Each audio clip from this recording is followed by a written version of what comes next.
ಸುಂಟಿಕೊಪ್ಪ ಮಾದಾಪುರ ರಸ್ತೆಯಲ್ಲಿರುವ ಸ್ಮಶಾನದ ಸಮೀಪ ಅಕ್ರಮವಾಗಿ ಮಾದಕ ವಸ್ತು ಮಾರಾಟ ಮಾಡುತ್ತಿದ್ದ ಇಬ್ಬರನ್ನು ಕೊಡಗು ಜಿಲ್ಲಾ ಪೊಲೀಸರು ಬಂಧಿಸಿದ್ದಾರೆ.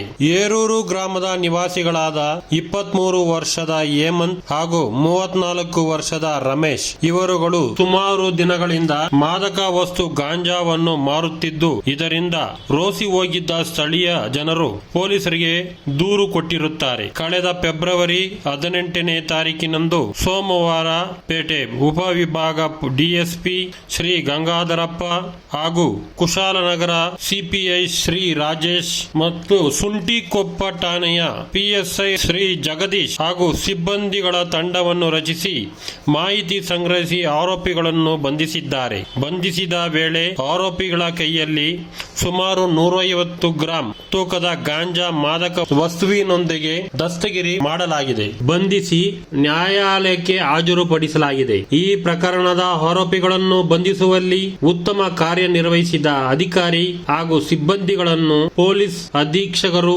ಐಪಿಎಸ್ ಶ್ರೀ ಕೆ ರಾಮರಾಜನ್ ರವರು ಶ್ಲಾಘಿಸಿರುತ್ತಾರೆ. ಇಂತಹ ಕಾನೂನು ಬಾಹಿರ ಚಟುವಟಿಕೆಗಳಲ್ಲಿ ಯಾರೇ ತೊಡಗಿರುವುದು ಕಂಡುಬಂದರೂ ಸ್ಥಳೀಯ ಪೊಲೀಸ್ ಠಾಣೆಗೆ ಮಾಹಿತಿ ನೀಡಿ ಸಾರ್ವಜನಿಕರು ಸಹಕರಿಸಿ ಮಾಹಿತಿ ನೀಡಿದ ವಿವರಗಳನ್ನು ಗುಪ್ತವಾಗಿಡಲಾಗುವುದು. ಮಾದಕ ದ್ರವ್ಯ ಮುಕ್ತ ಜಿಲ್ಲೆಯನ್ನಾಗಿಸಲು ಎಲ್ಲರೂ ಕೈ ಜೋಡಿಸೋಣ. ಕ್ರೈಮ್ ಪ್ರಪಂಚ ನ್ಯೂಸ್ ಚಾನೆಲ್ಗೆ HT ಸತ್ಯ.